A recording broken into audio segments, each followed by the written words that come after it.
the weird science teacher, and the teacher who subscribed to Chains for Real. Wow, what a G. And that's high school in a nutshell.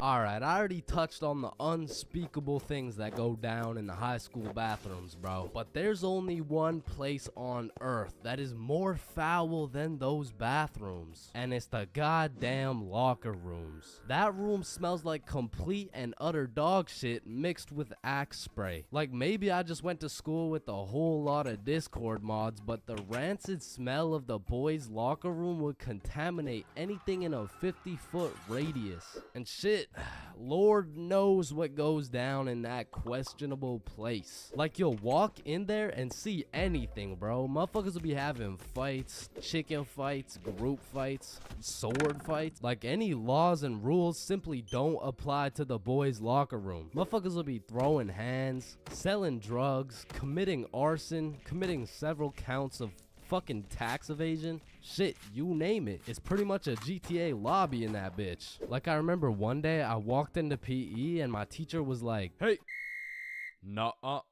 where's your PE strip?" And I was like, shit, it's in the locker room. So I walk into the locker room and there's just two motherfuckers throwing hands, and they just stop and look at me like, oh shit, I'm gonna just get my backpack and shit, so yeah. Alright, y'all be safe. And then they just went back to beating the shit out of each other. Now listen, I don't spend too much time in the girls' locker room, but anytime I walk by there, that shit smells like rose petals and rainbows. So I can only imagine there's no group fights, no chicken fights, hopefully no fucking sword fights. And bro, you deadass can't leave shit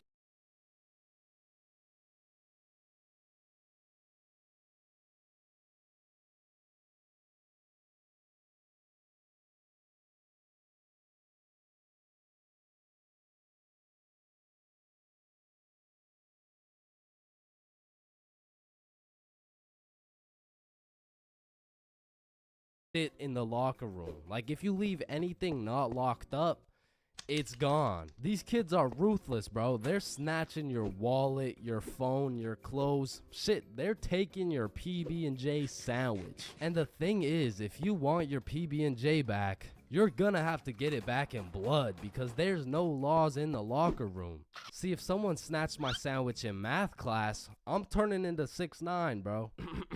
Mr. Cumminson, Jordan Johnson here, who lives on 123 Stickman Drive, postal code STK53Z, just stole my peanut butter and jelly sandwich my mom made me, so I'ma need his ass suspended. But if you try to tell a teacher about anything that happened in the locker rooms, they don't give a fuck. Mr. Principal, Jordan Johnson just stabbed me and stole my backpack, my phone, my wallet, and my ID. Damn, I'm sorry to hear that. Where did this happen? It was in the locker room after PE. Oh, you said the locker room? You're just gonna have to get it back in blood. Back in blood? What are you talking about? Yeah. I'm not gonna lie. The way you're snitching right now, you kind of look like a bitch. But yo, one time me, Billy, and Bob were coming back to the locker room after some good old dodgeballing. Billy notices a dude rummaging through his backpack. So he's like, yo, what are you doing, bro? But when he turned around, Billy was bamboozled to find out the kid rummaging through his bag, he was special. And there was just this moment of silence. Yo, am I supposed to like beat his ass right now, or bruh, I'm sure he didn't take anything, just politely ask for your bag back. All right, yeah.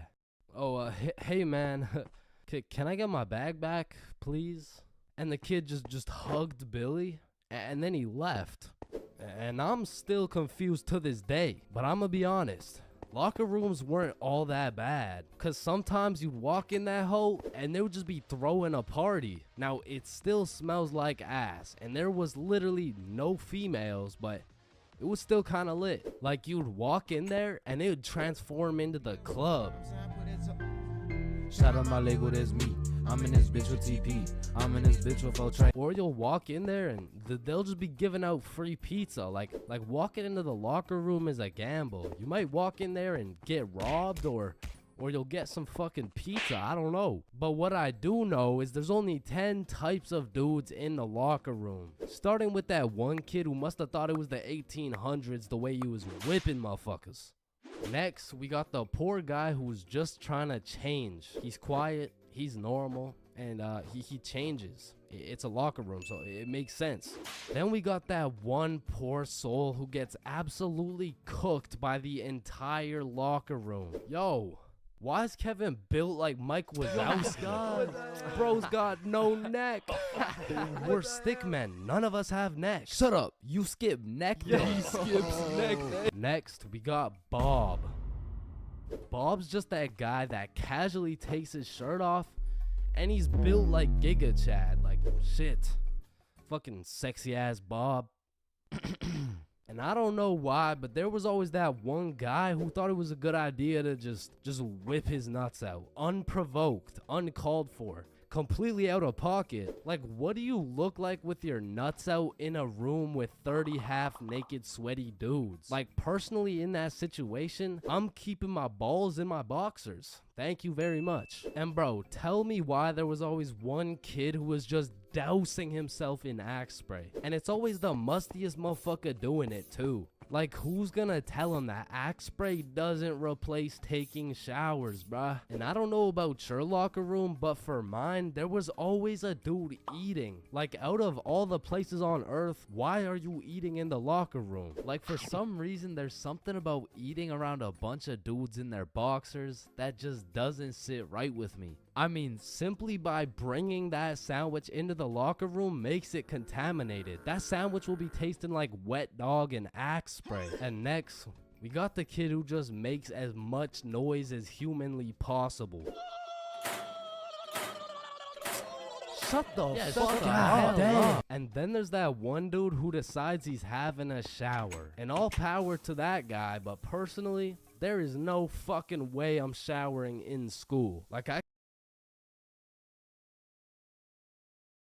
can't trust this little door to stop these menaces from breaking into my shower. Cause remember, there's no laws in the locker room. Like, it's no jail, but I'm sure if you drop the soap in there, you're gonna get violated. And of course, you got the fiend. There's always a dude fiending for a vape in every locker room. And it's low-key worse in the locker room than the bathrooms. Like, these locker room fiends would do a little bit too much for some nicotine. I've seen them pay $5 for a single hit, and fuck, I don't want to know what they'll do for a hit when they run out of money. And still, I'm not gonna lie, the high school bathrooms get wild. They'll be hotboxed, there'll be fight clubs, but the thing about the bathrooms is a teacher can walk in at any time and get every student suspended. Like, even the poor kid taking a piss will probably get suspended just by association, which is exactly why the high school locker rooms get so fucking rowdy, because there's truly no teacher strong enough to stop the buffoonery that goes on in these locker rooms. So they don't even try. Shit, I don't care if your teacher is John Cena. There is no single man who can put a stop to the fuck shit that goes down in the locker rooms. But there is one thing that can: a female.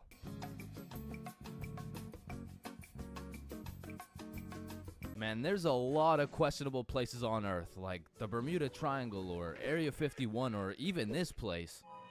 But none of these places can compare to the questionability of high school. And so inevitably, there's some weird ass kids in that joint. Like, you gotta be careful who you talk to, bro, cause you approach the wrong student and shit, you're getting cussed out by a pack of hyenas in social studies class. And usually I never care what other people do. Like, you do you know what I'm saying? But when I gotta sit through that shit for 6 hours a day, 5 days a week, shit, can you stop doing you for like 5 minutes, bro? And speaking of annoying kids, there's always that one kid in class who's constantly gargling on the teacher's meat. Like, we'll be finishing up the last class on a Friday, and of course the teacher's pet's gotta say some shit like, Mr. Cumminson, is there no homework for us to complete over the weekend? Well, no, believe it or not, I'd rather not spend my weekend marking your shitty ass little essays. So. Don't worry, Mr. Cumminson. I can help you mark essays all weekend long. Whoa. Isn't that against school policy? Well, what's against school policy? Riding Mr. Cumminson's dick with no license? Hey, you're not allowed to swear. And of course, the class clown. And man, I really just gotta commend him for his work. Like, it's not an easy job being the class clown. Dude throughout his entire GPA, future, and probably got his shit whooped on multiple occasions just to keep the class entertained. Like, I'll be rotting in English class, about to fall asleep, until the class clown starts cooking the teacher for no apparent reason. And next we're looking at adjectives. Does anyone have any good examples? Yeah, Jason. Bald as shit. Oh, well, no, shit. that's actually 3 words. No. I wasn't even using an example. You're just so goddamn bald, it's distracting. Hey, you know what they say? The more hair I lose, the more head I get. Stop the cap. No. I don't think that's true, Mr. Clean, because you got more hair than you got hoes. And that says a lot with your Caillou looking ass. Just go to detention, man. And you know we got the Redditor, bro. Now, don't be deceived. Redditors can come in all shapes and sizes, especially the extra large size, and even the extra large size. But regardless, they all have the same programming encoded into their brains. They're either I saw you, so I walked over here. Here we are. You know what I mean? So like, do you want to dance? yeah, sure. It had worked. My plan had finally worked. And just as I was about to feel the female touch I'd been deprived of for all these years, I see Mr. Principal walking in my direction with his finger ready and his flashlight in hand. So I just haul ass, and I don't stop hauling ass until I'm off school grounds. So the moral of the story is, don't go to school drunk, bro.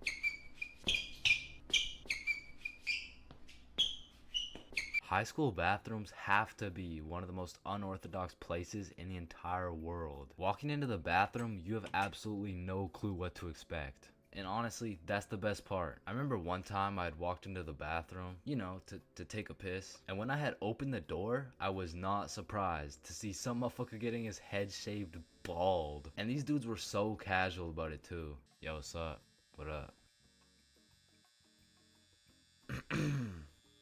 And you know, it's cool and all to be able to be entertained while you're trying to release your bodily fluids. But I mean, sometimes you just want some peace and quiet. Because you truly never know when something like this can happen to you.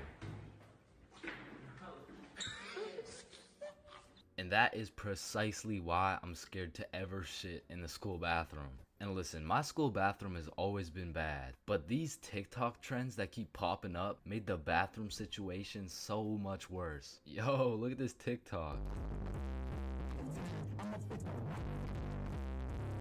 That's kind of funny. 1 week later. Damn, someone took the soap dispensers. Who snatched the blow dryers, bruh? Where the fuck did the urinals go? 1 hour later. Hold up. Who hit a lick on the bathroom? These TikToks had the school announcements like, "Guys, I'm begging you, stop with the devious licks. If you see anyone hitting a devious lick in the bathroom, report it to the office immediately." And I'm not gonna lie, this trend was low-key pointless. Like, once you go home, the fuck are you gonna do with the broken blow dryer, bruh? But there was one TikTok bathroom trend that was fire. So, what is the square root of pi? Chains. Yeah, can I go to the bathroom? Be quick. Am I tripping or did I just hear? Yeah, bro, bathroom functions are a 10 out of 10 TikTok trend. Hey man, if you're still in high school, I recommend trying it. Anyways, I've obviously never been in the girls' washroom before, but I be seeing way too many TikToks filmed in there. Like, is it just a normal thing for girls to go to the washroom while other girls are just in there hitting the renegade? Like, I wouldn't know, but that whole situation seems a little bit awkward to me. Wait, renegade. And when it comes to most public schools, the washroom is like the black market of the school. So there's always some dude trying to sell you something. Yo, you need anything right now? I got that Gandalf OG, that Alaskan Thunder, some purple monkey balls, got those Girl Scout cookies. Hey man, just give me a second. I'm kind of busy right now. I got that sour diesel, that Granddaddy Purple Deluxe. Trust me, this stuff will blow your socks off. And every once in a while, someone will bring boxing gloves. All of a sudden, the school bathroom turns into the octagon. People are getting knocked out, dropped, and getting hit with the guillotine chokehold. But as soon as a teacher walks in,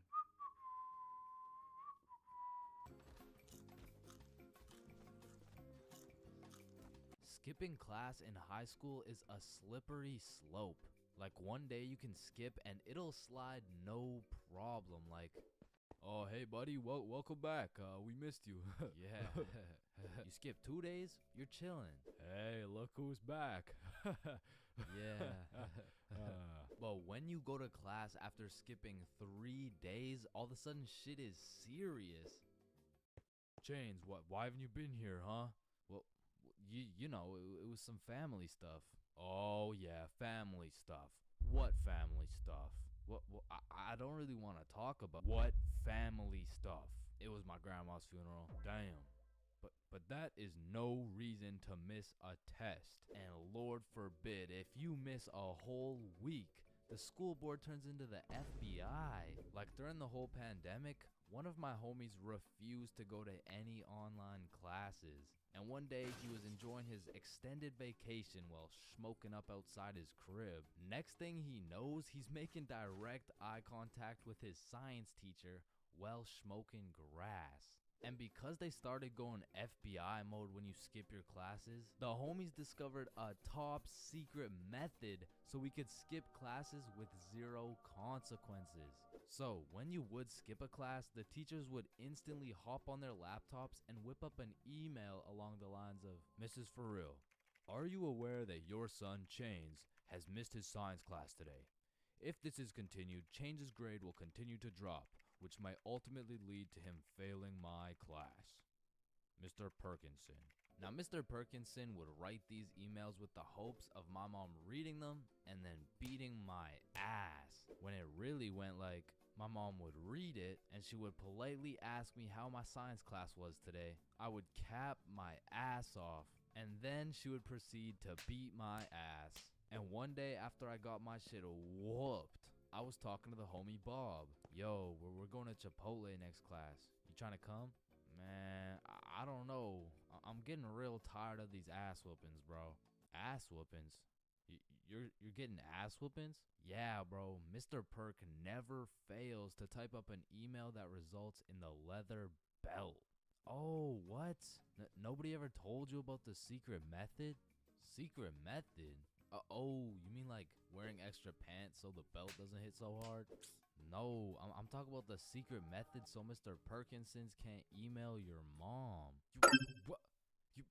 Why didn't you tell me sooner, bro? So essentially, the method starts at the very beginning of the school year. At my school, they would give you this form with your parents' email, phone number, all the contact information, you know what I'm saying? You would need this form filled out and signed by a parent or guardian and then handed into the office. However, this man, Bob, conceptualized one of the greatest plans of our generation. And it went like this. So you would receive the empty form from the school, take it home to your parent/guardian, get that shit filled out and get that signature. Then secretly, when nobody is watching, you hop on your computer, you make a fake email like bobsmom123@gmail.com. Then you would change your mom's contact information into that fake ass email and then deliver it to the office like nothing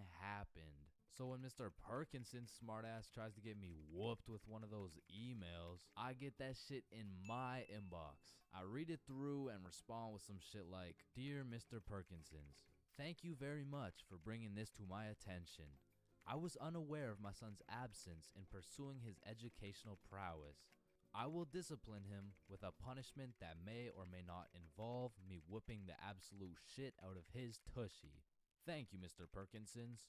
And I already know this dude, Mr. Perkinsons, was reading that email like, oh, yup, he is definitely getting his ass beat tonight. Meanwhile, I was typing that shit up in bed while munching on some nachos. So you best believe I was abusing this newly found secret strategy. I mean, I was missing every other class, and it was just all sunshine and rainbows. But you know what they say, it's not all sunshine and rainbows. I mean, I really don't recommend using this strategy. And I'm not saying that to be some mature role model. I say that because there was one flaw in the strategy Bob forgot to tell me. And that was, as soon as my mom saw my report card with all those absences, god damn, she made up for every single beating I missed.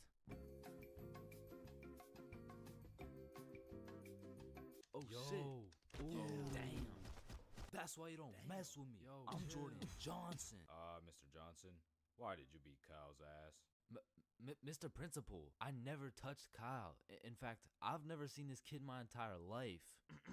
How do you presume he received a concussion, 2 broken ribs, a black eye, a broken nose, and a dislocated shoulder? I mean, he must have fallen down the stairs or something. Okay, Mr. Johnson, how do you explain this? That's why you don't mess with me. I'm Jordan Johnson. What? I mean, you got the wrong Jordan Johnson. Then, what happened to your knuckles there? Shit, these ain't even my knuckles. Listen, I am not one to condone violence, but I'm not gonna lie. School fights are a major part of the high school experience. I mean, there's something about a good old school brawl that just boosts students' morale. Like, there is nothing that gets you through the rest of the day like some kid getting his ass beat in front of the entire school. And truthfully, it's just a community building experience because it gives everyone something to talk about. Yo, did you see the fight? Yeah, bro, Kyle got his shit rocked. Wait, are you guys talking about the fight? Yeah, bro. Man, Kyle got fucked up, dude. Overall, in school fights, everyone wins. Like, the fighter gets some respect and the crowd gets some entertainment. It's a win-win. What about me? But tell me why when a fight breaks out, the entire school will be recording, but not one person can get a good video. It's like when a fight breaks out, every motherfucker recording starts having severe hand spasms. I mean, as the person recording the fight, you literally have one job: to record the fight. Damn, I just missed it. What happened? Oh, well, lucky for you, I recorded the entire thing from start to finish on my brand new Samsung. Check it out.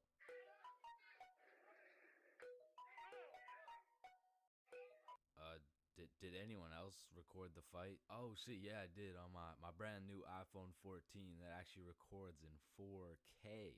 Okay, bet. Ooh, damn. Let's go, JJ.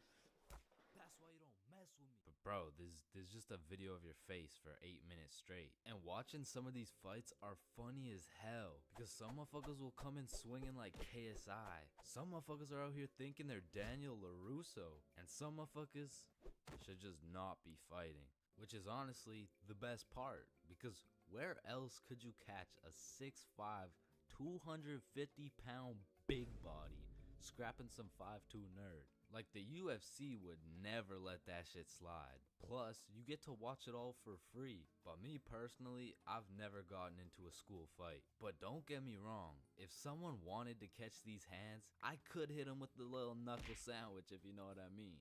But truth be told, I could never lose a fight. Not because I know how to fight, but because for Bob, shit was on sight. And trust me, you don't fuck with Bob. Bob's got a better record than Floyd Mayweather. And I even heard one time he got into a little altercation with Mike Tyson. All I'ma say is, he dealt with him. But with that being said, we all know that one kid in school who was born to simply beat people's ass. Like, this dude's life purpose was to run people's fade. And of course, I had someone like this at my school. He was the type of dude who had nothing to lose, so he would instigate a fight wherever he could. We'll just call him Jordan. And honestly, he was holding a solid record. I mean, he was probably 12-0. But one day, Jordan picked on the wrong kid. "Hey nerd, take off those stupid glasses." And Bob was a man of little words, so Jordan's buffoonery did not faze him. "Hey nerd, I said take off those stupid glasses. Hey, stop ignoring me."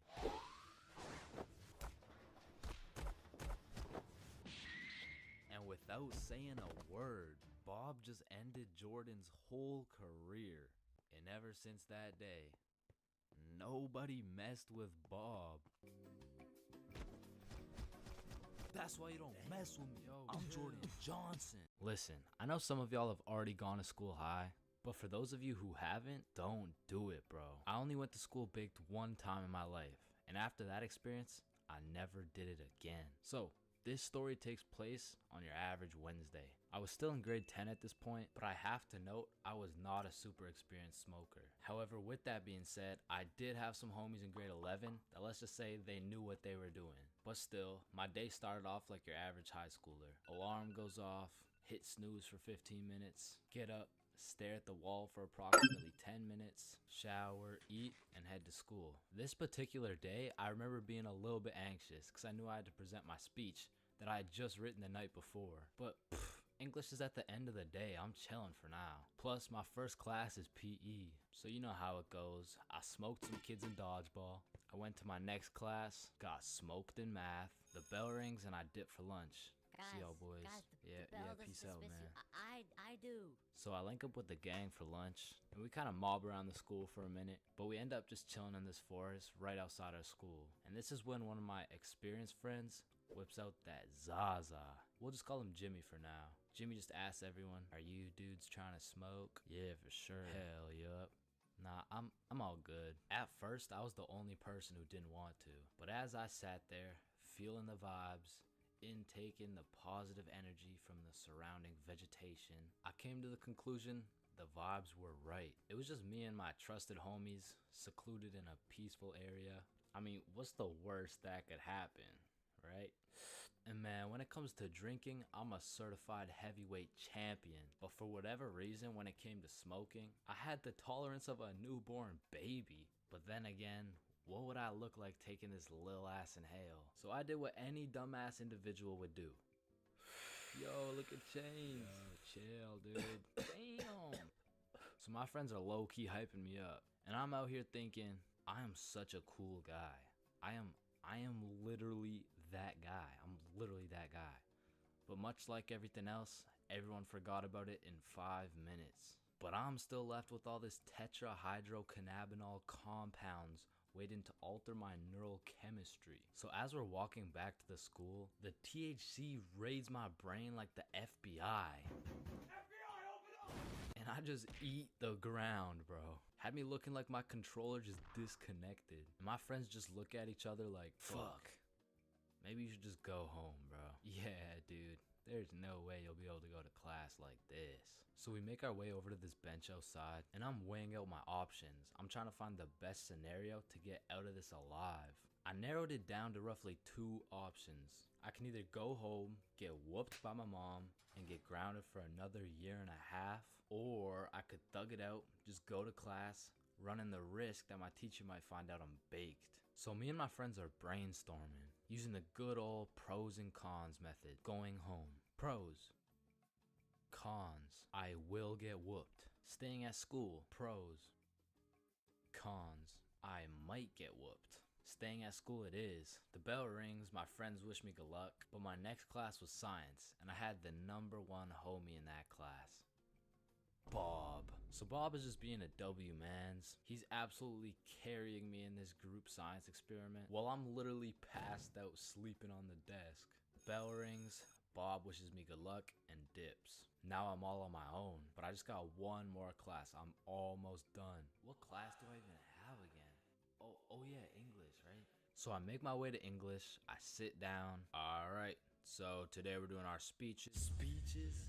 And my English teacher was the type of teacher who loves to catch people lacking and just put them on the spot. So of course, he sees me on another planet and decides to call me out. Chains, how about you go first? I'm not prepared. Just get up there, bud. Okay. All right, whenever you're ready. Chains, you can start now. Okay. So my speech, it's about the topic of the speech. It's dinosaurs. So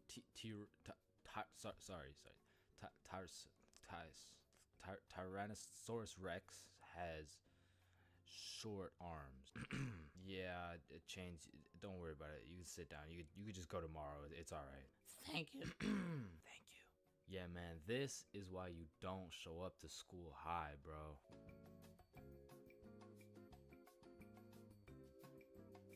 Hello class, I'm Mr. Subinson. I'll be your sub for today. For rules, I don't want to see any horseplay, no phones, and no WWE wrestling moves off the top of the desk, alright? Yeah, he just looks like that dude from the Pringles can. Walking into class and then seeing a substitute teacher is like the same feeling as squaring up to fight a dude and then finding out that dude's blind, bro. Like, you pretty much just gotta show up and you win. Like, I honestly feel bad for these substitutes, bro, because every day they have no clue what they're showing up to. Like, one day they're walking into a class full of angels, and the next day they're fighting for their life in a class of straight demons, bro. I mean, being a substitute teacher is all about confidence. Like, the moment the sub walks into the class, they're being analyzed. Like, the way they walk, how they dress, and especially how they talk. Yo, if the first thing they say sounds like, hey, hi guys, it's raps, bro. If you start the class sounding like an intro to an 8-year-old's Minecraft Let's Play, paper's gonna be thrown, pencils are gonna be thrown, fucking dudes are gonna be thrown, like, it's gonna be straight anarchy, bro. But when the sub walks in the room with a little pep in his step, a little drip in his fit, and most importantly, he starts the class sounding like he's done this shit before. Hey guys, I'm Mr. Peppinson, and today we mean business. All of a sudden, people are listening. Everyone except for one man, the class clown. He's gonna see that confidence as a challenge, and bro's gonna start testing the waters to see if this sub is really about it. And that is how Y equals MC squared. Any questions? Yeah, blue hat. Yeah, Mr. Peppinson, why are you built like that? Oh, you mean built like The Rock? Yeah, these are called muscles. You'll learn about them when you hit puberty. But bro, I'm in grade 11. I've already hit puberty. Yeah, nah. That's not what your peach fuzz mustache is telling me, buddy. Okay, well, your hairline is telling me it's going on a vacation, bruh. All right, let's see your shit then. Yeah, like, it's not bad. Like, some substitutes are so good, you just wish they were your real teacher. Like, I remember one time in grade 10, I had this math class with one of those teachers who used to yap the whole time and then assign a bunch of homework with 5 minutes left in class. And then one day, a goat walked into our class, a goat who went by the name of Mr. G, or more formally, G-Dog. Now, G-Dog was packing a mean 68 years in his lifespan. However, he had the utmost pep in his step, paired with the drippiest of fits. And he was the type of dude who would lay down some respectable rules, and if anyone broke them, he wouldn't get mad. He would just simply flame the living shit out of you in front of everybody. And that's how you calculate the surface area of... no text while I'm talking, please. I'm just texting my mom. Oh wow, that's crazy. How's she doing? Wouldn't you like to know? Oh yeah, I mean, I would actually, cause she's probably pretty tired after last night. I mean, I did lay down some mean dick. But there are definitely some questionable substitutes out there. I remember when I was in grade 6, my entire middle school was just weird, bro. My recess was called Nut Break, my music teacher was deaf, and our principal was damn near bipolar. Alright, who told the blind kid he could say the N-word? Okay, alright, it was me, but like, I didn't think he would actually say it. Oh no, that's actually a pretty good one. I mean, I gotta give it to you, kid. Wait, so you're not mad? No, I'm fucking furious, okay? Get in my office right now. Okay, wait, I thought you were just laughing. What's going on right now? Yo, I'm just messing with you, kid. You're good to go. Okay, thank you. Thank you. Get to go out of the school because you're expelled. That is absolutely unacceptable. Are you joking or Does it sound like I'm joking? Yeah, kinda. Yeah, bro, my middle school was weird as hell, so I can't say I was surprised when a substitute teacher walks into my class talking about, hello class, I'm Mrs. Hutchinson, and I identify as a mermaid. And I'm only 12 years old, so I'm like, dog, what the actual fuck does identify mean? But bless Miss Hutchinson's heart, man, because Lord knows middle schoolers weren't gonna take that shit seriously. Oh, she's funny, mermaid. No, class. I'm serious. Oh, so that's why you smell like the ocean. Exactly. Wait, what? And I remember one time this sub walked into our class, and I could have swore they just found this motherfucker on the side of the street, bro. He walked in sagging like crazy, and if he even went to school, this motherfucker most definitely cheated his way through, bro. Yo, hey class. Like, what are we doing today? I mean, shit. You're the teacher. Oh yeah, right. So what'd you guys learn about yesterday? We were learning about agriculture. Oh yeah. Yeah. And I think you're right too, because you know the culture we live in right now is very angry, and the anger culture just needs to take a chill pill. You know what I'm saying? Any questions about that? What's a chill pill? Oh, yup, I'm glad you asked. Okay, see, I actually know a guy who can hook you up with some. Just meet me in the parking lot at lunch. Mr. Saginson, are you trying to sell us drugs right now? No. Well, I mean, yeah, but it's for chemistry with neuroscience, or I mean like for microbiology or something like that. And these substitute teachers seem to butcher every single name on the attendance. I mean, shit's gotta be on purpose at this point. Like, hello class, I'm just gonna do some attendance really quick. Correct me if I get your name wrong, okay? Horda Hansa. Is Horda Hansa here? Okay. I mean, my name's Jordan Johnson. Well, you're absent now, so you gotta speak up sooner next time. Wait, what the fuck? Maya? Is Maya present? It's Mia. Wow, quite the name you got there. It's spelled kind of weird, no? No, it's not. It's literally 3 letters. Ariana? Is Ariana here? Sorry, it's Ariana. Okay, and like, what's your point? That's just how it's pronounced. Juwan? Is there Juwan in the room? It's Juan. No, Juan. And some subs be walking into your class with the most bullshit rules ever. Like, hey, Mr. Subinson, can I go to the washroom? Does your teacher usually let you go to the washroom? I mean, yeah, I think you legally have to. Oh, I don't believe it. Sit your ass down and get to work. Wait, Mr. Subinson, respectfully, I'm about to shit my pants here. Wait, does your teacher usually let you do that? What, shit my pants? Yeah. Yeah? Alright, I'll allow it. Hey, who the fuck is this guy? And I feel like there's no greater sense of community among a class than when a substitute teacher comes in. The entire class just comes together to gaslight the fuck out of this poor substitute. I remember one time in grade 10, me and my homie had a sub come in who was giving us this multiple choice test. And my homie was the type of dude who'd be getting 0% on everything. And the way his grades were looking, he just couldn't afford to fail another test. So what he did, I just need to preface, I do not condone. But from the moment the teacher walked in, he acted like he needed a little extra help. You know what I'm saying? And to be honest, he put on a spectacular performance. I mean, someone either needs to get this man an Oscar or a diagnosis, bro. And I just acted normal, but I guess by proxy, I got a little extra help. And I don't know what that says about me, but I do know what it means.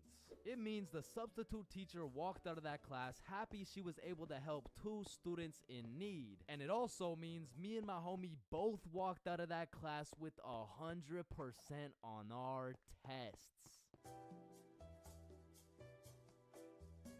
Man, way back when, there was a time when you couldn't catch anyone under the age of 30 chiefing a vape. Until one day at Vaporizer Laboratories, they were cooking up and made a flavor that would change the game forever. Cotton candy. Now this revolutionary flavor forced these grown-ass 30-year-old men to take a good look in the mirror and ask themselves, damn, what do I look like as a grown-ass man sucking on this goddamn cotton candy stick? So they do what any responsible adult would do. They give it to their children. I mean, shit, kids love cotton candy. All of a sudden, business is booming for Vaporizer Laboratories, so they start cooking up even harder. Boom, Sour Patch Kids juice. boom, applesauce juice, and boom, baby food juice. These babies will be sucking that shit like a soother. Kids' first words will be looking like, yo. Oh my god, honey, Jackson's gonna say his first words. Yeah. Oh, let's hear it. Yo. Yo, Pops, well, let me bum a hit off that 50 Nick Guava Ice, G. Yo, just wait till they drop that breast milk flavor, bro. Shit, these newborn babies won't even know what hit them. They'll be returning customers for life, which will probably be like 12 years max. Now, the reason I say all this is to let you know that vaping not only intruded my high school years, but also my years in middle school. I was first introduced to these bad boys at the ripe age of 13. And with a little bit of that good old peer pressure, I folded, bro. Like, what was I supposed to do, bro? Like not take the hit? No. I probably should not have taken the hit. But from that point on, I started doing a little dabbling, you know. I mean, as a 13-year-old, there's only one answer to someone asking, yo, dude, you want to try a hit of this blueberry guacamole milkshake ice flavor, dude? And that answer is abso-fucking-lutely, dude. And I was never a fiend or anything, but I will say, I popped a few ghosts and blown a few O's back in my day, but it had never gone to the point of me owning a vape. Until one day. This story takes place way back in grade 7. Me and the boys were posted in science class dissecting cow balls or some shit when Mr. Principal burst through the door like, Is Tessa here? Yeah, she's right there. and I look at Tessa and she just tosses her vape over to her homie Kate. And I seen that shit clear as day, but Mr. Principal's old ass must have forgot to wear his contacts or something. Cause he runs a quick pat down on Tessa looking for said vape, but sure enough, he doesn't find it. Miss Rhodes told me you were vaping in her class. Is this true? No, I would never. Okay. And then the bell rang and everybody knew what that meant. It was nut break. Now, I don't know who the fuck decided to name our recess nut break, but I will say most of the students understood that that shit was short for nutrition break. However, some kids took it a little too literally. Weird ass school, man. But this specific nut break, you best believe me and the boys weren't busting nuts or eating nutrition.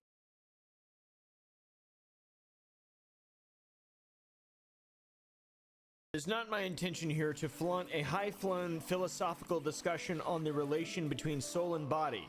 Today we're talking about Vitaly. What's good, G7? Welcome to the Gayest Family on YouTube. I consider myself to be a bit of a content machine, churning out the most worthless, shitty, just ass content multiple times a week, way too long, master yapper, okay? But even I pale in comparison to a living legend like Vitaly. Oh my fucking god. This is Camila. Camila, yes, Camila. Ever struggle with getting a good night's sleep? Tossing, turning, waking up groggy? It's been a nightmare. I know I did! But then I found something that changed everything for me, and that is Beam. All right, guys, Beam. Thank you to Beam for sponsoring this video. It's a luxurious drink brand packed with top-notch sleep-promoting ingredients. I was skeptical at first, I have to be honest, but I've been drinking it every night, and by God, I sleep pretty good now. It's weird. It helps me fall asleep faster and stay asleep for longer. There's a bunch of different flavors. I have two.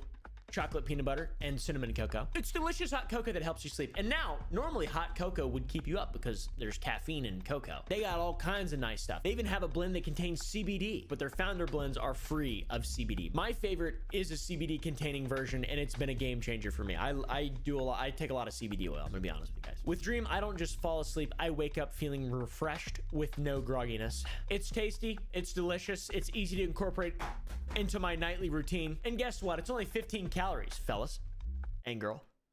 It's gluten-free and it's also vegan. After using Dream, my focus improved, my mood lifted, and even my skin looks better. My face is clearer. It's beautiful. Look at me. If you want to transform your sleep like I did, go to shopbeam.com/Oompaville or click the link in the description and use my code OOMPA to get up to 35% off your Dream purchase. Test me and you'll thank me later. Make Dream by Beam part of your nightly ritual. Click the link in the description, use my code 35% off. Thank you guys for sponsoring this video. Anyways, you know Vitaly. We've talked about him before. He's a Kick streamer guy. He's been on the internet for a long time. Show how long he's been on the internet. Do a timeline of events. Have his start where he beat a woman senseless and then essentially got away with it. And then the whole period after that where he refuses to take any form of responsibility. And then now, guys. I'm gonna kiss you. I'm gonna kiss This is all you're about, bro. You ain't shit, bro. You ain't shit too. With your fucking flashlight, tough guy. Vitaly has taken the route that a lot of failed Twitch streamers and YouTubers have taken, and that is to just go right to Kick. Kick is a awesome platform if you have no other options except for Rumble, okay? And look, hold on. I thought the little rackets on it. Oh my god, nice. Little cheese, man. Yo, wait, can I have one? You can have one. 100? And if you bark and little doggy. Come on, fetch it. Fetch the hose. Thank you, man. Rumble's terrible. Kick is also terrible. But at the same time, you know, they do both have interesting content. There isn't, like, you know, jokes aside, I like to just talk shit, make people mad, and get comments. That's what engagement's all about, baby girl. At the end of the day, if Kick approached me with a lot of money, I'd say absolutely, all right? And I'm talking like a lot of money, like 3-4 grand, something like that. We talked recently about Vitaly doing some predator catching streams with his boy Aiden, where they caught 3 predators in one night, conveniently with perfect timing, etc., etc., and getting the police involved. And these were absolutely not paid actors or anything along those lines. It was completely legit and epic. He shifted his content recently, another shift from that, because doing things gets stale on Kick. And now Vitaly is doing too much good for humanity, for society, by getting these people off the streets. So he shifted his focus to another group, which we'll be discussing today. He's back to pranks, guys. And he streams all these epic pranks on kick.com. There was an awesome stream on Valentine's Day that I really loved watching live because I watched it live. He decided to prank people by giving them a huge gift. Guess what that gift was? A dildo. He just handed people a giant dildo. That's so funny. That's such a funny bit of content. It's Valentine's Day. Yeah. You need real love. Well, I got real big love for you. I got some amazing chocolate. It's 1 out of 1. Okay. Take it out. It's yours. Oh my god. You like it? He's posting these clips on like Twitter and Kick and stuff, blurred. I don't know why he's blurring them. It's like he's still giving a random person in public a dildo, but he's doing us the service of blurring them. Hey bro, thank you. Appreciate you looking out for us. All right. Drum roll. 3, 2. Take it out. Take it out. Take it out. Congratulations. I can't carry this. You can't carry this? He loves making women super uncomfortable by handing them this big old thing here, and it's on Valentine's Day. Okay, wait, I'm very suspicious of this. Why are you suspicious? It's chocolate. Okay. Why are you scared? I'm spreading love. Oh, it's not a plan B. I don't need that, sir. Oh, what is that? Take it out. Your dad's mold. Oh my god. Oh wow. No, Yeah. okay. Are you serious? And he's a bit insecure as to whether or not the content is entertaining. He keeps asking chat if they like that shit, which is very funny to me. Okay, that was it. You like that? Hey, See? chat. You like that, chat? You like that? You like that, chat? Look. Chat loves it, dude. No worries, Vitaly. Chat absolutely loves this. That is so funny, man. He's such a comedian guy. Okay, well, this is a special gift, and I don't know. I wanted to give you guys split it, honestly, to be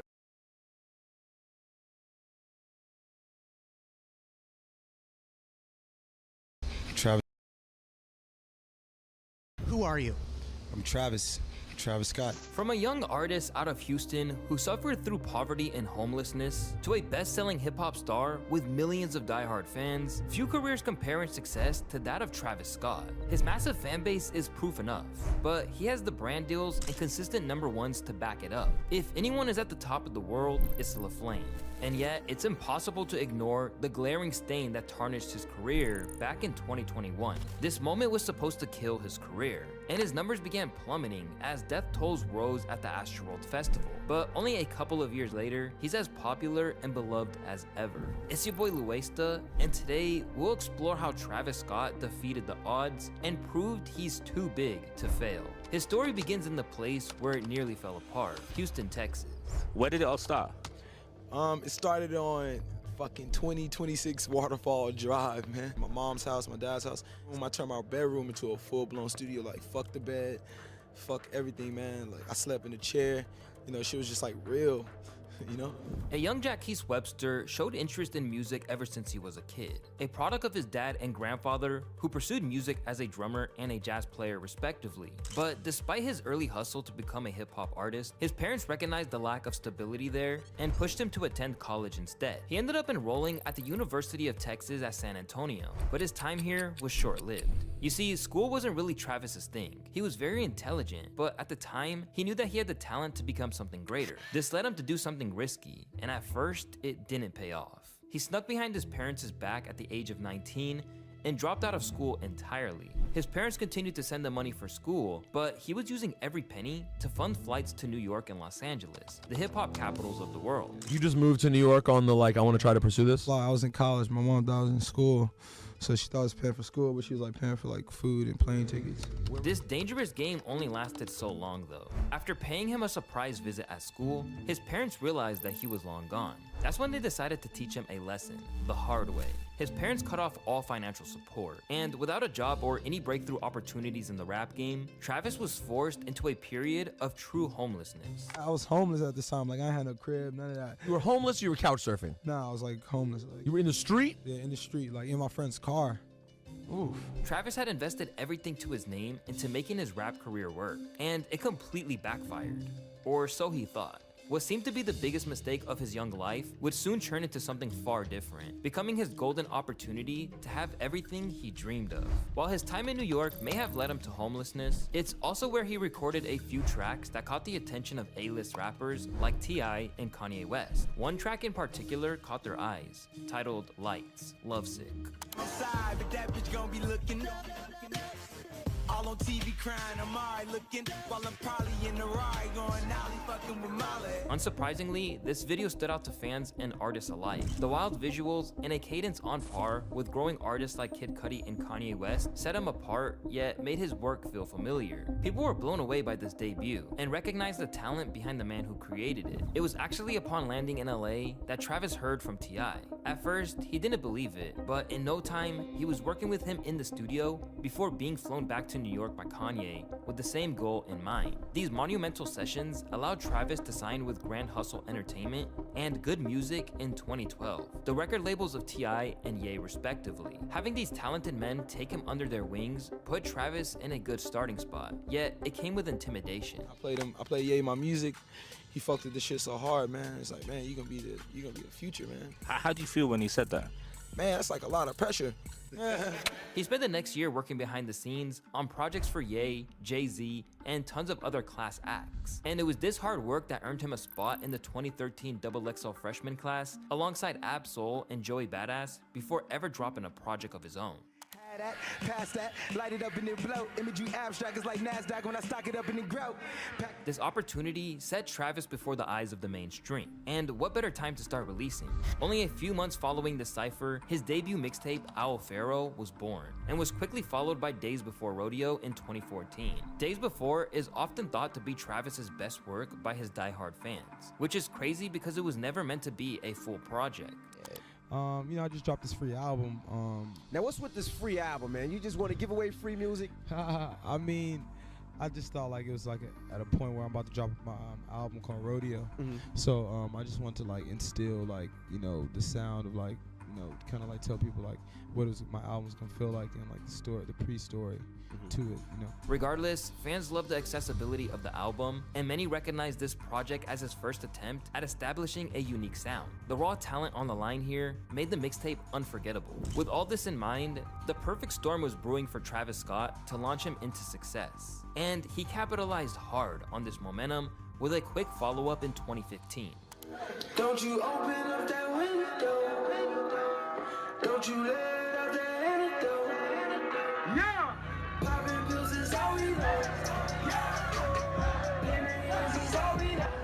At an after party for JMB LYA Music Festival in Texas, Travis played Antidote live for the first time, only days after it was recorded. It wasn't even finished yet, but it was clear that people loved it, and he released it soon after on SoundCloud. He captioned it, saying that the song was for real ragers only, and that it was an exclusive single not to be featured on Rodeo, but its success gave him no choice. With the hype surrounding the song, alongside Days Before Rodeo and standout features on multiple tracks, it's no surprise that Travis debuted at number 3 on the Hot 100 for his first album's release, becoming the number 1 rap album at the time. Now everyone was talking about Travis Scott. With more fans and exposure came more shows and performances, and this time in the spotlight was when controversy around Travis Scott started to surface. In February of 2015, Travis was a featured artist on the first ever Rolling Loud in Miami. Despite the hurricane level weather in the area, it was the La Flame fanbase that brought the house down in the end.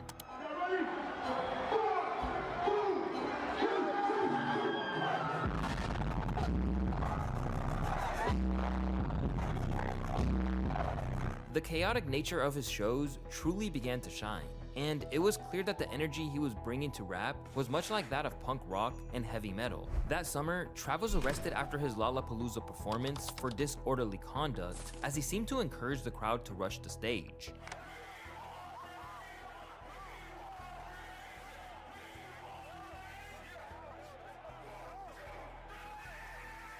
This moment was pretty chaotic, but it doesn't come close to some of Travis's antics that we'll look at later in this video.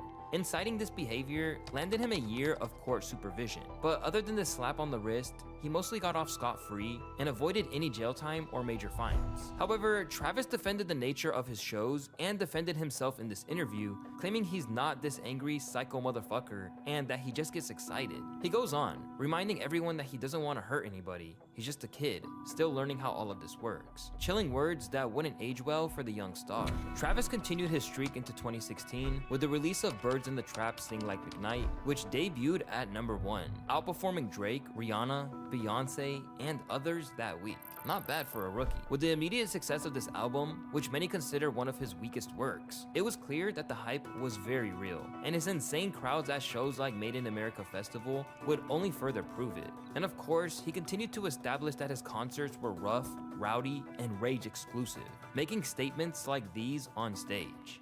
So I'm letting you know right now, if you're not trying to mosh, if you're not trying to crowd surf, if you want to just stand and see if this shit gonna be lit, please get the fuck out! He added to the intensity by frequently performing his most upbeat, popular songs, like the time he broke a Guinness World Record by playing Goosebumps an insane 14 times in a row in Oklahoma City. Something that people aren't talking enough about is how he carried that same energy into 2023, when he performed Fiend 10 consecutive times in Rome, and things got a little crazy. Felt shaking near the historical site Circus Maximus, but it wasn't an earthquake. It was a Travis Scott concert, and fans jumping so vigorously there that the ground shook to the equivalent of a magnitude 1.3 earthquake. The Travis Scott train was moving fast, growing large, and getting crazier. It was no longer a question of whether he would make it or not. Now, it was a matter of how long he would last. Instead of pushing further, 2017 called for a break. Travis's insane streak ended on a high note with some of the most fun and unique trap music from this generation. For the next couple of years, Travis would shift his focus from building his discography to expanding his name as a brand and an asset, a money move that he likely learned from one of his mentors. He spent the next year creating his record label Cactus Jack, releasing his first of many legendary Nike sneakers and collabing with several brands, which would become a staple of his star status for years to come. In that time, Trav also became a father to Stormi, the daughter he had with Kylie Jenner in 2018. Which became a major focus for him at the time. This public relationship with a superstar celebrity also helped launch Travis even further into the public eye, and it was getting to the point where nobody had an excuse not to know who he was. This isn't all to say that he stepped away from music entirely. In fact, he and Quavo dropped a joint project called Huncho Jack / Jack Huncho in 2018, and of course, it was a huge hit. On top of that, he had a ton of big features during this time, including Love Galore, Portland, Ghostface Killers, and more, all earning him more credit and appeasing his fans until his next project was ready. He also performed at Coachella, America's most famous music festival, for the first time in his career, along with several other festivals and events. This time didn't come without imperfections, most of which actually occurred at the various shows Travis Scott was performing. First, Travis Scott was again arrested in Arkansas after he invited fans to rush the stage. It resulted in several injuries. This time, he had to pay up, which included 2 lawsuits from those injured. Months later, Travis spotted a fan hanging off the balcony at a New York show and challenged him to jump. Turn the lights on. I see you, bro. You gonna do it. Give me 18 real quick. They're gonna catch you. Don't be scared. Don't be scared. 4, 4, Unfortunately, this guy ended up partially paralyzed, and this outcome was easily avoidable if Travis Scott shut it down instead of encouraging the behavior. It's clear that it didn't really bug Trav either, because he ended up rapping about it on a bar for his song Stargazing off his album Astroworld. It ain't no mosh pit if ain't no injuries. I got him stage diving out the nosebleeds. There were some repercussions, sure, but Travis was still getting away with endangering fans without worrying about the consequences. And it was only a matter of time before the price was too much for him to pay. Building his brand and throwing out singles here and there wasn't going to cut it forever, as fans were starving for Travis's next project. Lucky for them, he delivered with a grand slam. But it's life I cannot change. Butterfly Effect was the lead single of Astroworld, what fans expected to be his greatest project yet. There was tons of love for the song, debuting in the Hot 100 and peaking at the 50th spot before eventually going quadruple platinum. Even the music video blew up with nearly 500 million views, not just for the song, but also those eccentric visuals that Travis was famous for from day one. The same creative vision that made him famous. Little did they know, this track wasn't even close to his best work on his upcoming album, and Scott still had several tricks up his sleeve. Come 2018, fans were finally blessed with the album, and it blew up more than anything we've ever seen. The reactions were priceless, especially for Sicko Mode, before it was unfortunately memed to death. Track 3. Oh, wait. Yeah. Wait. Not only was the music great, but the aesthetic of the album's rollout only got people more hype. There were also tons of great features, even though Travis Scott didn't include them on the track list, which made them even more unexpected and exciting for fans. This project showcased perhaps La Flame's greatest talent in the music industry, and Anthony Fantano said it best. Travis was building himself up not to be just an artist, but also a curator, much in the same way that a Kanye West or an A$AP Rocky or a DJ Khaled sort of plays a directorial role on a song, bringing a lot of different talent together. The album immediately soared to the top spot, a success that cemented Trav as a global icon. Unfortunately, it also resulted into the craziest Grammy snub of all time. And the Grammy goes to Invasion of Privacy, Cardi B.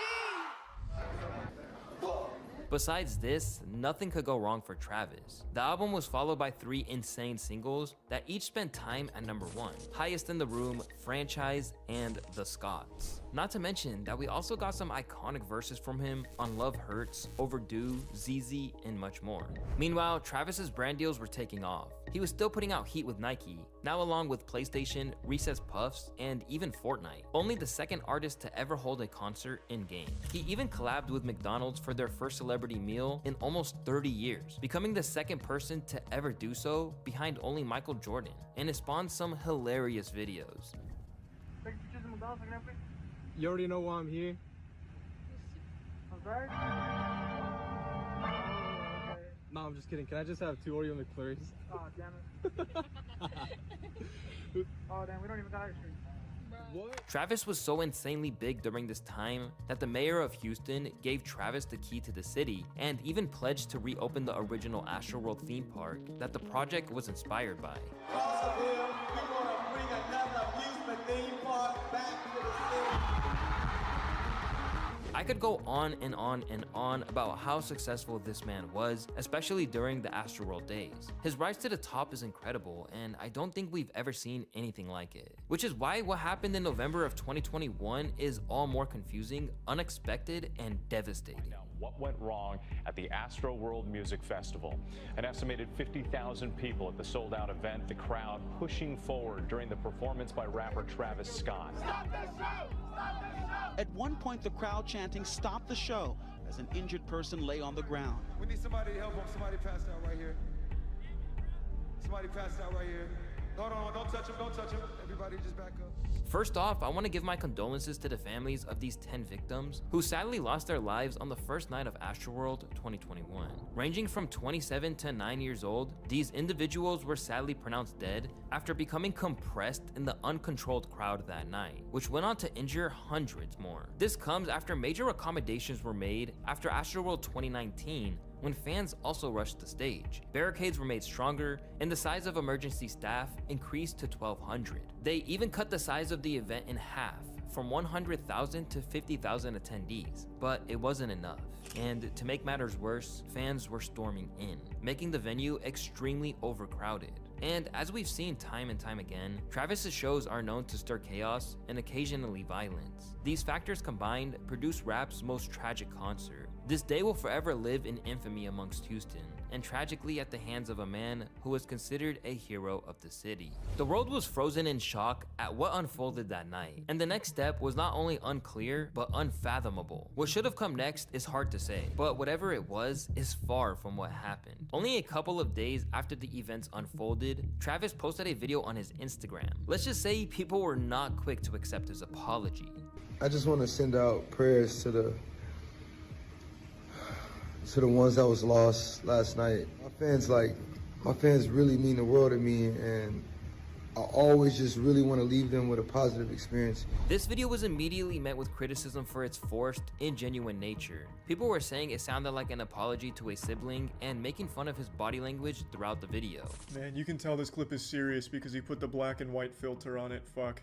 You can tell it's really getting to him. But above all else, everyone believed that Travis should have accepted responsibility for what happened, something that he failed to recognize in his apology video. While Travis Scott wasn't responsible for the conditions that caused the horrible crowd management and the crowd crushing, he had ample opportunity to pause the concert or stop the show altogether. But clearly, if we look back at the video, there's no real curiosity on his part to understand the gravity of what's happening around him. And with this being his festival, he does have at least some level of obligation to want to know that, to be involved in understanding that. LaFlame put a target on his back for this horrible PR attempt, and it wouldn't take long for the millions of people who looked up to him to suddenly turn their backs. The consequences for Travis go beyond his fan base. He was getting hit with tons of lawsuits, his brand deals began fizzling out, and he wouldn't dare put on another show for some time. For the first time, Travis Scott was truly paying for the hurt he caused, and he couldn't use his money to get out of this one. He even tried paying for the funeral of 9-year-old Ezra, the tragedy's youngest victim, but the family denied the offer. They stated that Travis needed to face his responsibility for what happened, and that his devastation didn't come close to what their family was dealing with. It was clear that Travis was going to have to come eye to eye with his mistakes, and it would take some time for people to let him forget about them, especially with artists now making statements like these at their shows. Relax, it's okay. It's okay, nothing's happening. We're good, it's okay. We're taking care of our people. Hold on. I wait for people to be okay until I keep going. On top of everything, thousands across the internet called for Travis to be cancelled and urged people to delete his music. The only thing left on Travis's side now was time. Travis's last hope to heal remaining wounds and slowly revive his image. This would be the true test of his career's longevity. Aside from a poorly received interview with Charlemagne the God only a month after Astroworld, Travis pretty much vanished from the public eye until April of 2022. Future dropped Hold That Heat with a surprising feature from Travis Scott, but LaFlame's true return to the mainstream was at the Billboard Awards the following month. He would continue to make a return with a performance at Coney Island and a show in London, where he shared this moment with Kevin Durant and James Harden.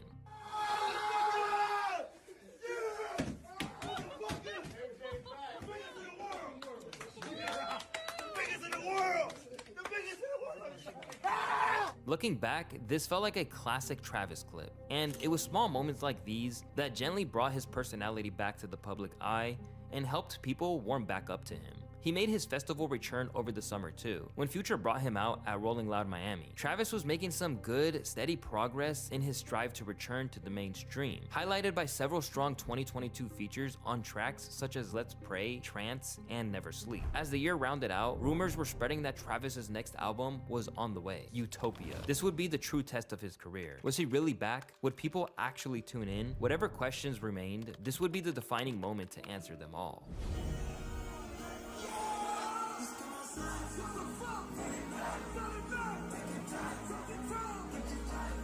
The release of Utopia in 2023 literally crashed streaming services. And before long, Travis Scott broke records for the most monthly listeners in Spotify history. Needless to say, the album was an enormous hit as his return to music coupled with a 5-year wait for his dedicated fan base. Thankfully, it brought the hype that Trav had promised for years. Trav went all out with a track list that sported an insane variety, with features from Beyonce, Drake, Bad Bunny, Playboi Carti, and so many more. He really assembled the Avengers for this one, which certainly helped him enter into the Grammys conversation right away. La Flame was back on the top in what felt like almost no time at all, with the best numbers and most packed shows in the industry. But that isn't the end of the story. The entire world seemed to have forgiven Travis. People knew that he was a chaotic guy who was known for getting out of hand at times. I mean, he literally came back from getting canceled just to punch a DJ and destroy his stuff, and nobody ever cared. Most people can agree that Travis made a huge mistake, but he worked in his time away to make sure that these things wouldn't happen to his fans ever again.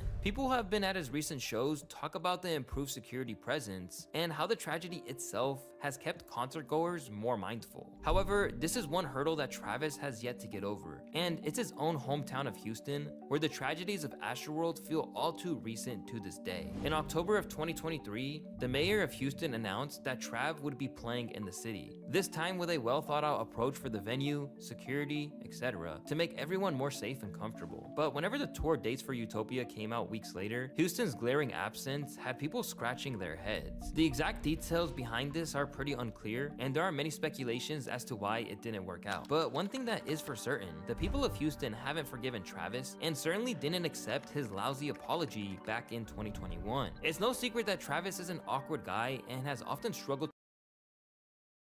Move on then. In 2021, Nikocato's presence was basically inescapable. He was beefing with Penguin Zero, being satirized by Meek Canyon, and was even called out by PewDiePie. However, since being the talk of the town, people seem to have lost interest in. On episode 351 of the Impulsive podcast, Bobby Lee made one single joke which completely wrecked the relationship between the three hosts Logan, Mike, and most notably George. He's not coming back? Is he really mad? Is he really mad? Oh, we have beef with a guy? I don't. Yeah, no. I didn't do anything wrong. For context, Logan and Mike created the podcast back in late 2018, and it's safe to say that these two have always had excellent chemistry. Their personalities work well together, they seem to be pretty good friends, and generally speaking, they exhibit a similar level of status.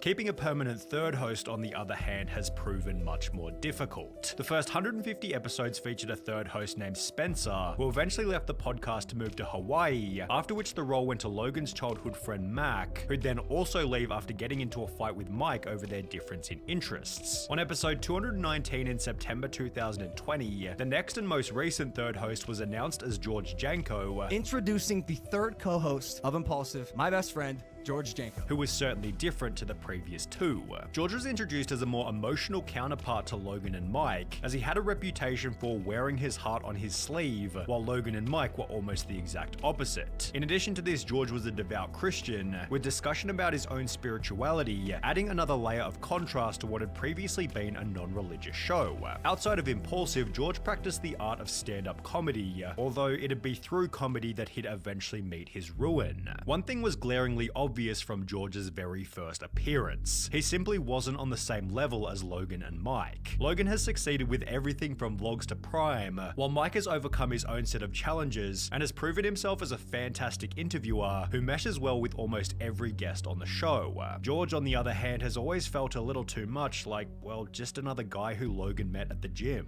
Logan, I met him at a gym. George never had the chance to refine his interviewing skills to the same degree as Logan and Mike, which is only accentuated by his seating position to the right of the guest, making it much harder for George to engage in the conversation. The obvious imbalance between George, Logan, Mike, and usually the guest as well, leaves George with a needy personality and an overpowering desire for approval, leading to over-the-top questions and comments, often producing a clunky viewing experience. I need to know more about you. Like, how did you figure out that this entertainment world was your calling? That's what I was gonna say. I said it, so but I was gonna say but I said it. No, it's good. It's good. I was already funnier than the kids around me, so I was like, I could tell the joke that they're gonna make fun of me, but even better. And I made it about myself. So I was like making fun of myself, like really, really self-deprecated myself. Generally speaking, George's attitude wasn't severe enough to upset any of the guests. However, on episode 346 with Shaquille O'Neal, George was slapped in the face with a bit of a reality check. For the first 11 minutes of the podcast, George didn't say a single word, leading Shaq to confront him about his lack of input. Hold on, you ain't gonna ask me a question? Oh, damn. He waits.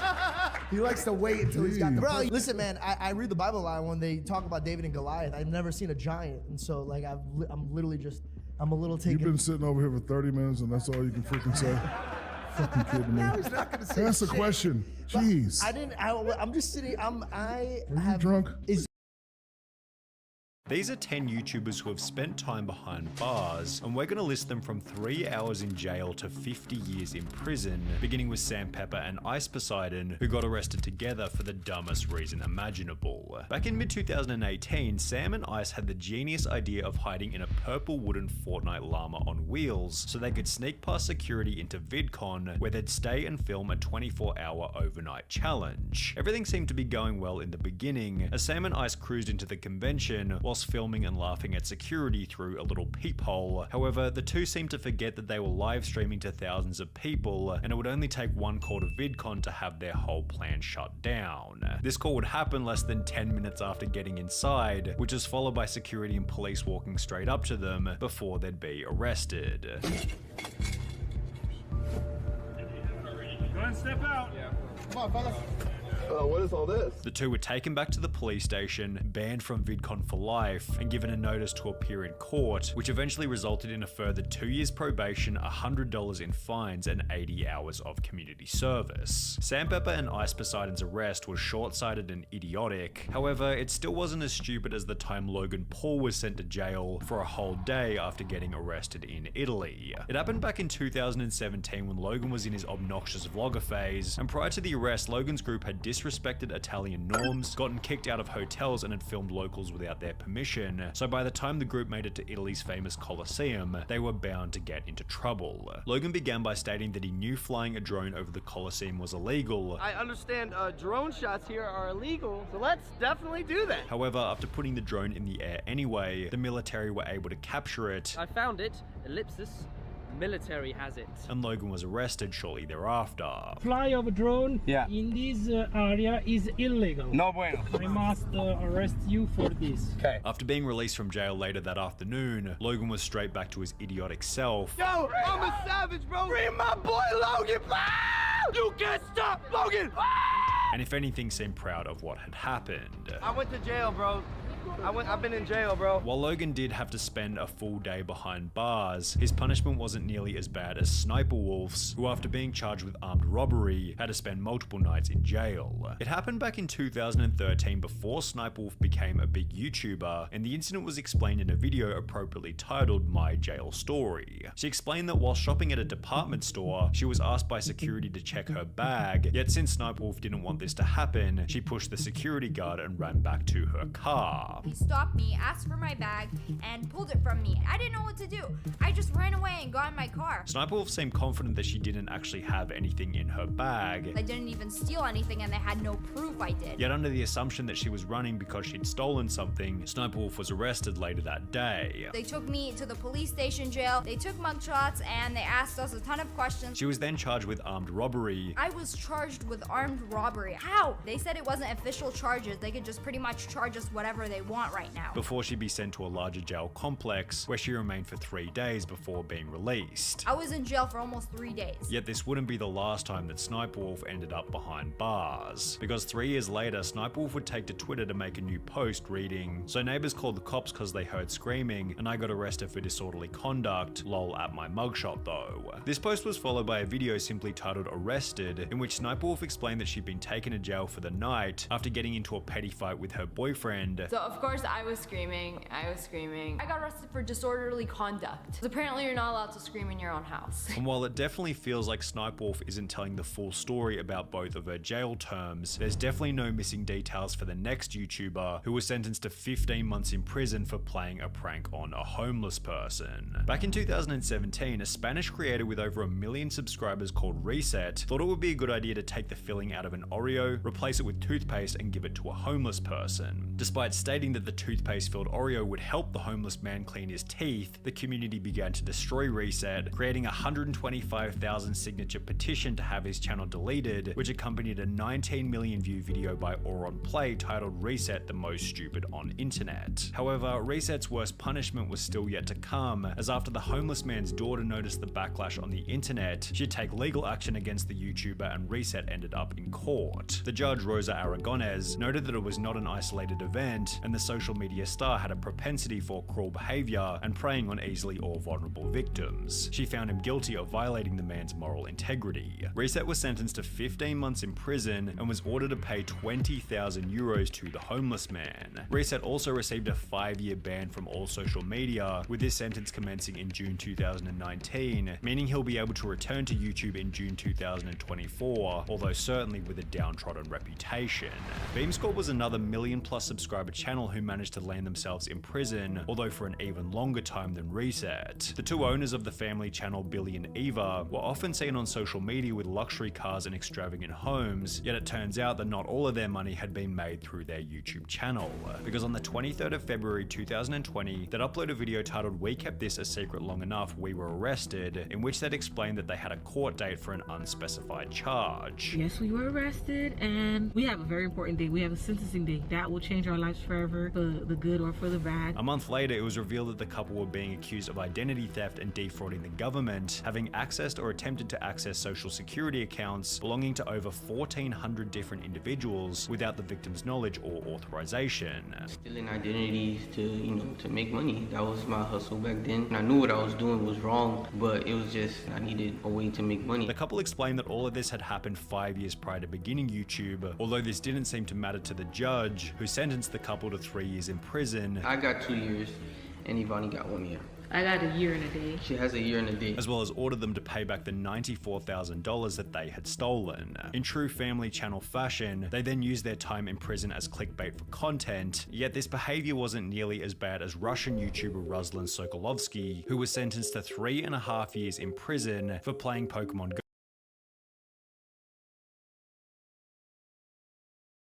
Go in a church. In early August 2000,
Time to get some more money. I just spent 300. I been getting that dope money. Police think it's bricks on me. Gucci kicks 800. I done bought a few. Stomp 'em out, blood on my shoes. Need some new ones. Throw you in the oxycodone. I'm really fucking on my liver. My family scared of me overdosing. I know that shit give them shiver. But don't worry, tell them God got me fixed to uplift. But deep inside, sometimes I wonder if God can even hear. Count that cash up. I'm too ahead, they can't catch up. Team too ahead, they can't catch up. 50 shots to his head, he need backup. For real, I don't like tongue guns, but I'm in here to shoot the kill. Niggas hate that I'm winning, they don't wanna see me live. Get too lazy to get it, it's a lot of shit to give them. Just stay focused on your mission. G money running up the band. If I go broke, he gon' whip my hand. But no, I ain't running out of bands. I don't wanna feed. Time to get some more money. I just spent 300. I been getting that dope money. Police think it's bricks on me. Gucci kicks 800. I done bought a few. Stomp 'em out, blood on my shoes. Need some new ones. AF1 V long. He ain't got these on. Cowboy guns, he home. Hit his chest, King Kong. AF1 V long. He ain't got these on. Cowboy guns, he home. Hit your chest, King. This light of mine gon' shine like TV. Mama like, damn, my son on TV. Chop it like a stove, yeah, I got it on pre. Shine bright like a diamond. Bad girl, read. All the guys wanna fall, do you miss me? Kiki, get away like a Fiji. Clean it up like a squeegee. I stay with my bro, Mario and Luigi. I got too many foes, that's why I keep my pose. I'm after blue face, get in the way, then I'm gon' spray. But this not mace, this a cape. Tie up like casements. These nigga push, they running away, these niggas evasive. This bitch cock back in my hand, ready to shit. Trying to get some more money. I just spent 300. I been getting that dope money. Police think it's bricks on me. Gucci kicks 800. I done bought a few. Stomp 'em out, blood on my shoes. Need some new ones. AF1 V long. He ain't got these on. Cowboy guns, he home. Hit his chest, King Kong. AF1 V long. He ain't got these on. Cowboy guns, he home. Hit your chest, King Kong.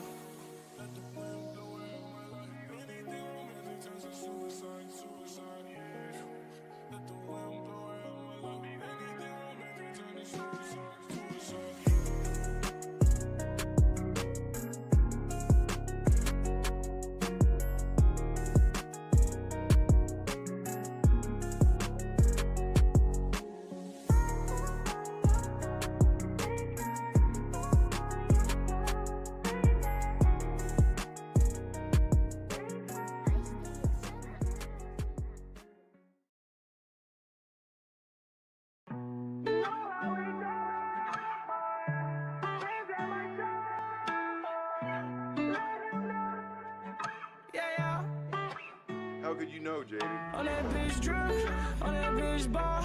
In the studio, had to turn my phone off. Working for a new car, I'ma hit a burn out. Just to make the nigga mad, yeah. I go all eyes on that bitch swag.